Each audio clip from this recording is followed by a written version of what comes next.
Bienvenue dans Capital Humain.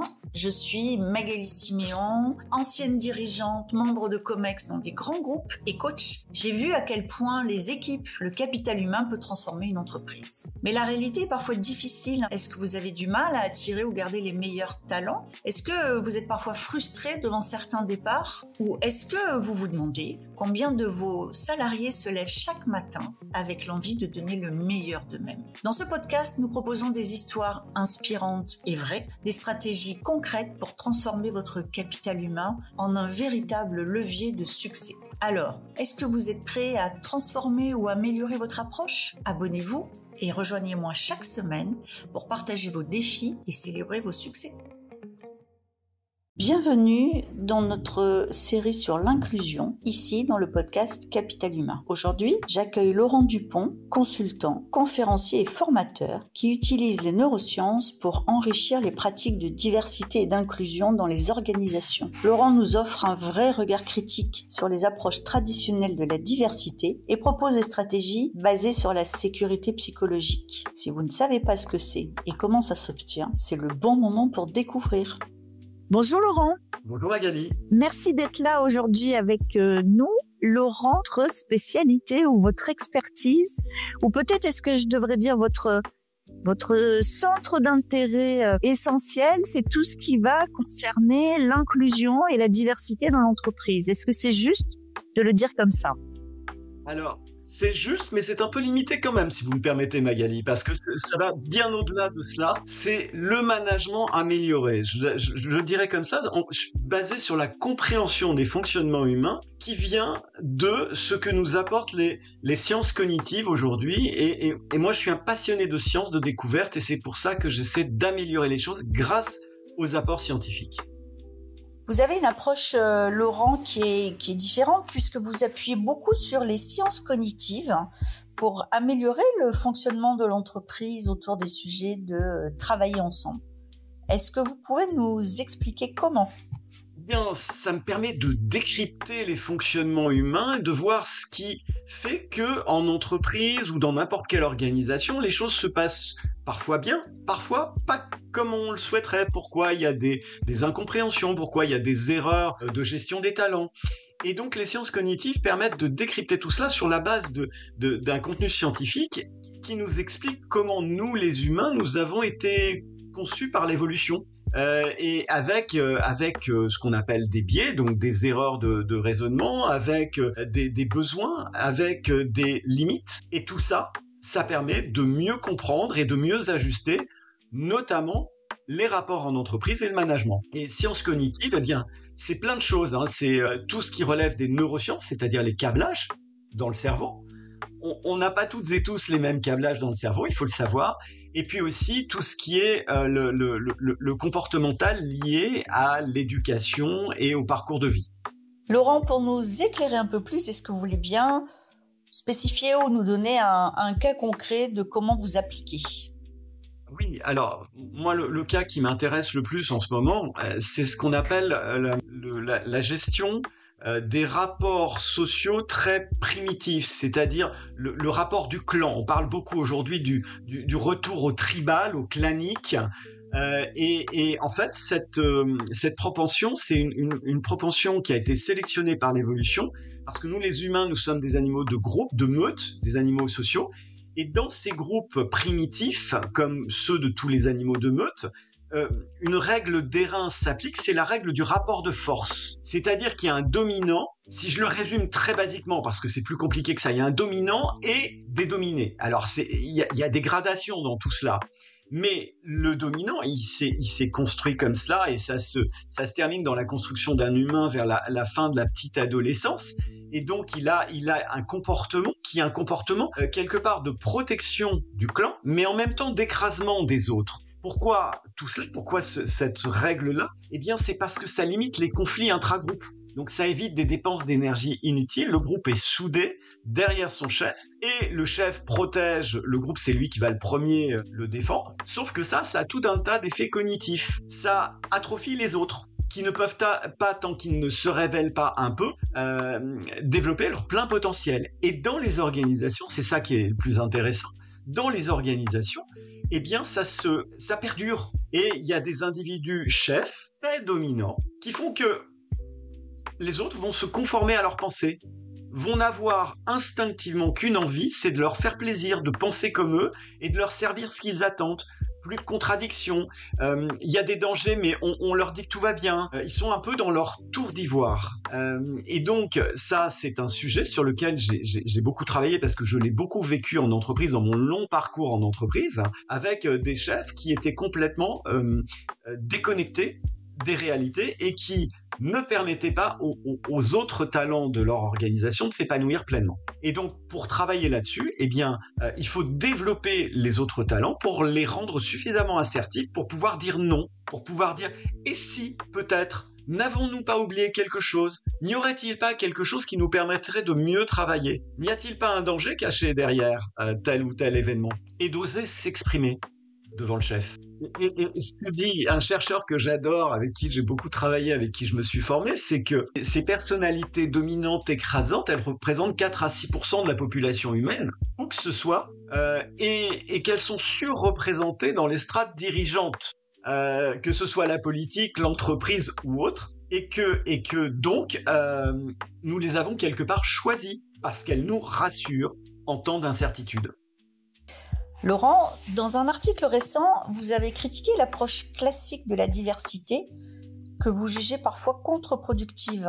Est-ce que vous pouvez nous expliquer ce qui, selon vous, rend ces approches inefficaces? C'est une excellente question, Magali. Déjà, je nuancerai un tout petit peu. C'est pas l'inclusion que je cible prioritairement, c'est l'approche diversité. C'est le mot diversité. Diversité, pour moi, c'est très riche parce que ça se réfère à quelque chose que j'adore. Je suis un passionné de biodiversité. C'est la complémentarité dans l'univers, la connexion avec la nature, les différentes espèces, enfin tout ça, qui produit du plus, qui rend les choses vivantes, dynamiques et résilientes. Donc ça, ce serait plutôt très bien dans la nature. Dans la façon dont nous appréhendons le sujet en entreprise, très souvent, on se focalise sur les catégories, on se focalise sur les différences, on se focalise sur ce qui divise. Et la diversité, l'humain n'est pas paramétré pour aimer la diversité. Il faut se le dire. La diversité, c'est par exemple la diversité d'apparence. Par exemple, un individu qui est plus fragile que les autres, dans une troupe animale, eh bien, on l'exclut parce qu'il représente un danger.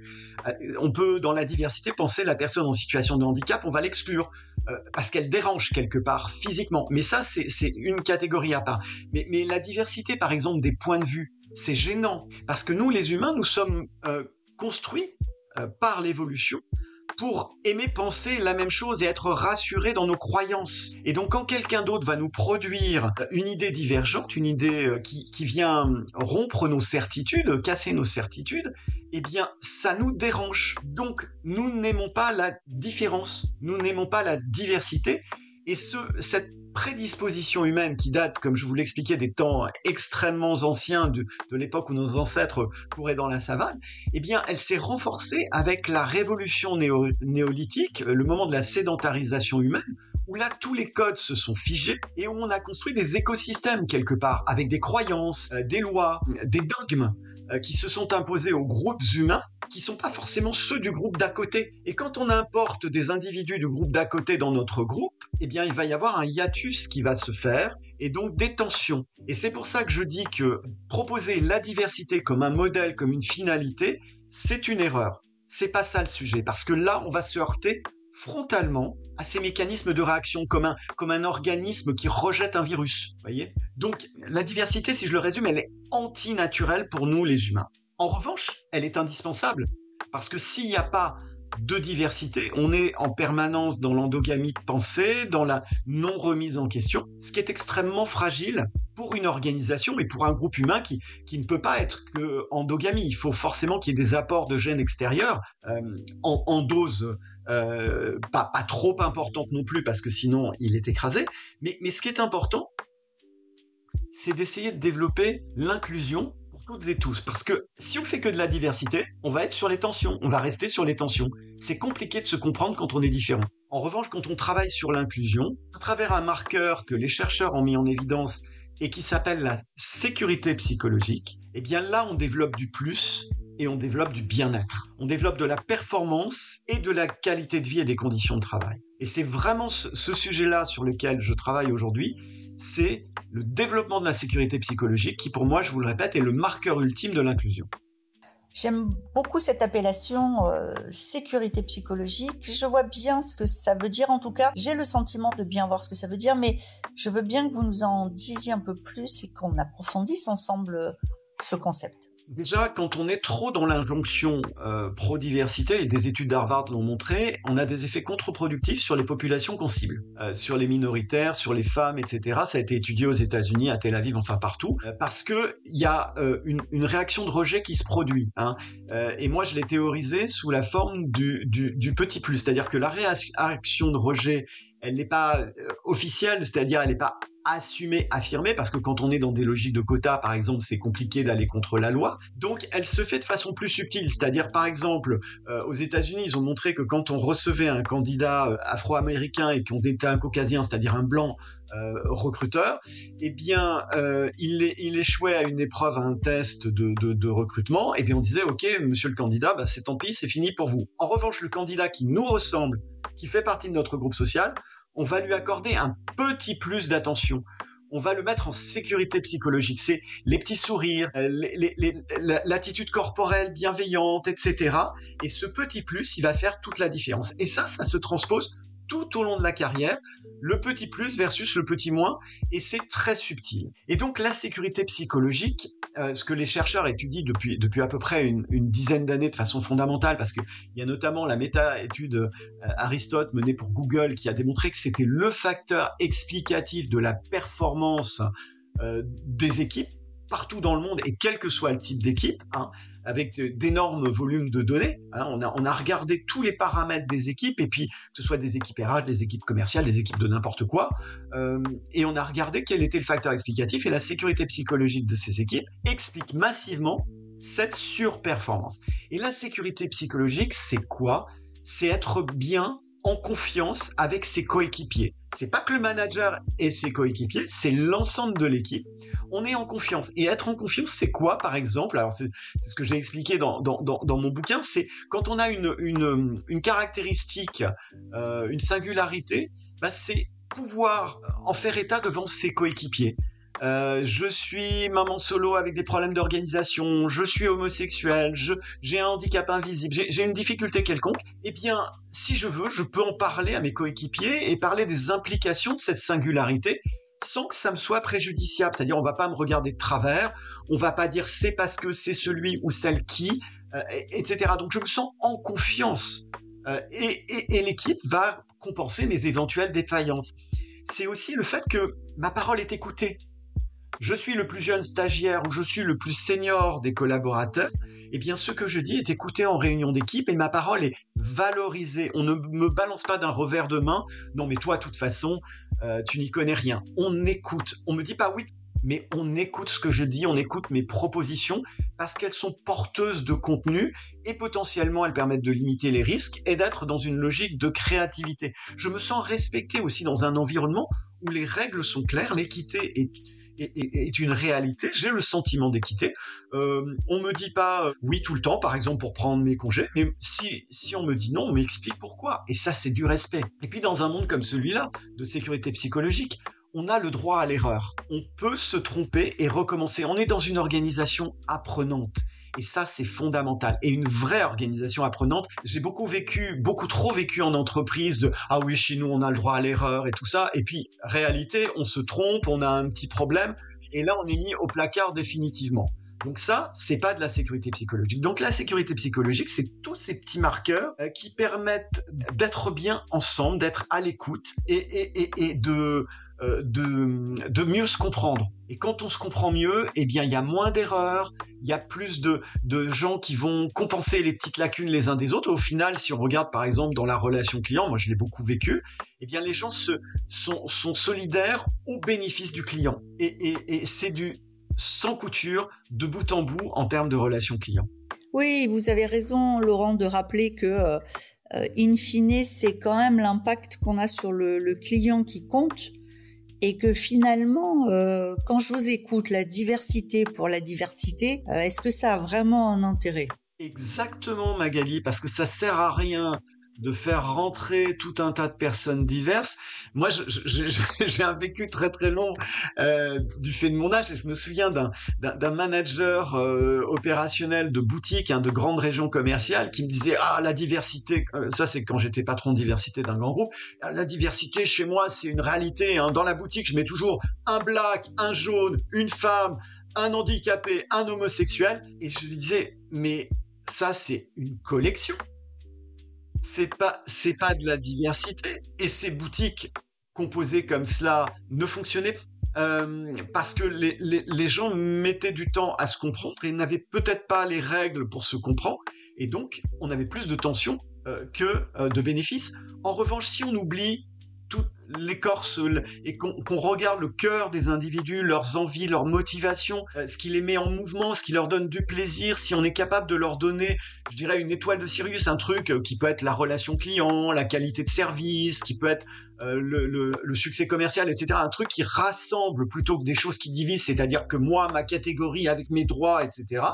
On va plus loin. Et donc, il faut tout simplement revenir aux fondamentaux du management, c'est donner envie, motiver et le faire avec bienveillance et exigence, parce que on a été trop sur la bienveillance et l'ouverture à tout. Il faut aussi un peu d'exigence pour atteindre les bénéfices de l'organisation. Et la diversité dans ces cas-là se révèle plus fructueuse que ne l'est l'homogénéité, l'homogamie. Elle apporte beaucoup. Et les études ont montré que en environnement de sécurité psychologique, eh bien la diversité permettait de surperformer. Mais ça veut dire qu'il ne faut pas se tromper d'ordre. On commence par la sécurité psychologique et après la diversité devient naturelle. Parce que quand on est en environnement de sécurité psychologique, on attire des talents divers qui savent qu'ils vont pouvoir s'épanouir. Ils sont capables aussi de lisser certaines attentes. Parce qu'on veut aujourd'hui que chacun puisse s'exprimer, c'est très bien. Mais si moi j'exprime ma conviction tranchée qui est complètement antagoniste avec la conviction tranchée de mon collègue, ça risque de faire des étincelles, on risque de pas se comprendre. Donc il faut un peu se lisser, il faut un peu développer son intelligence adaptative pour fonctionner ensemble. Et ça veut pas dire se renier, ça veut dire juste s'ajuster et respecter les autres. Donc, si je comprends bien, Laurent, la diversité sans inclusion n'a pas de sens et n'a pas d'impact. Et par contre, la diversité avec inclusion, c'est-à-dire une intention et une volonté propre, c'est ça qui va permettre d'améliorer l'impact d'une équipe, d'améliorer sa représentativité par rapport à la société et de faire en sorte que l'entreprise contribue bien finalement à une représentation de la société telle qu'elle existe aujourd'hui, avec toutes ces différences et avec toutes ces personnes qui fonctionnent différemment. Exactement. Il faut comprendre que les individus sont tous différents en termes de câblage dans le cerveau, de vécu, d'expérience. Ils ont tous quelque chose à apporter et qu'il faut faire émerger ce potentiel au service d'un objectif commun et pas être sur la catégorisation, les colorisations que vous évoquiez, parce qu'on voit que ça ne marche pas, que ça n'est pas durable et que ça n'est pas ancré. Regardez tout ce qui se passe actuellement aux États-Unis. Les retours en arrière qui viennent de commencer à impacter les boîtes établies en France d'origine états-unienne, où les programmes diversité sont jetés à la poubelle, parfois de façon un peu brutale et complètement incohérente par rapport aux annonces d'il y a quelques mois. Et là, on voit bien la fragilité du truc. Alors que quand on est sur du fondamental, du fondement, du respect et global de toute l'équipe, eh bien, ça, c'est ancré. Et là, comme on en voit les bénéfices, l'humain, il apprend aussi. Et quand un humain voit que ça marche, c'est le circuit de la récompense, on se prend des petites décharges hormonales positives, eh bien, il continue dans cette direction-là. Et il se dit, ça fonctionne, donc j'ai encore envie d'être moi, manager, plus à l'écoute de mon équipe, de trouver des solutions, de solliciter les gens qui s'expriment pas pour savoir pourquoi ils s'expriment pas, de respecter leurs idées, d'être vraiment dans le questionnement permanent pour développer une logique de remise en question au bénéfice à la fois des gens et de la performance, de dire et si on n'avait pas tout envisagé, et si on pouvait faire autrement, qu'est-ce que vous auriez comme idée, donc tout ça, ça permet, et ça c'est des apports des neurosciences, ça permet d'aller dans le bon sens. Et ce sera donc le mot de la fin. Merci beaucoup Laurent. Merci Magali, c'est un plaisir. Merci Laurent pour cette discussion éclairante. Cette perspective sur l'inclusion, ancrée sur une compréhension approfondie des neurosciences, nous a offert des outils précieux pour repenser la manière dont nous abordons la diversité et l'inclusion, et pour passer de l'intention à l'action concrète qui offre du confort à tout le monde dans une équipe. J'espère que cet épisode vous inspirera pour adopter des pratiques qui permettent de valoriser chaque individu au sein de l'équipe et de réussir l'inclusion pour de vrai. Merci à tous d'avoir écouté et restez à l'écoute pour plus d'épisodes de Capital Humain. Merci d'avoir été avec nous aujourd'hui. Si vous avez aimé cet épisode, pensez à le partager avec vos collègues ou avec d'autres dirigeants et à nous laisser une petite note. Ça fait toujours plaisir et ça nous aide beaucoup. Vous souhaitez en savoir plus? Abonnez-vous pour rester avec nous et sentez-vous libre de nous faire part de vos réflexions en commentaire. J'adore ça. Et si vous avez envie de partager votre histoire ou vos expériences, n'hésitez pas à me contacter sur mon site Lily facilite la vie info. À bientôt dans Capital Humain, le podcast pour que les salariés soient heureux et productifs.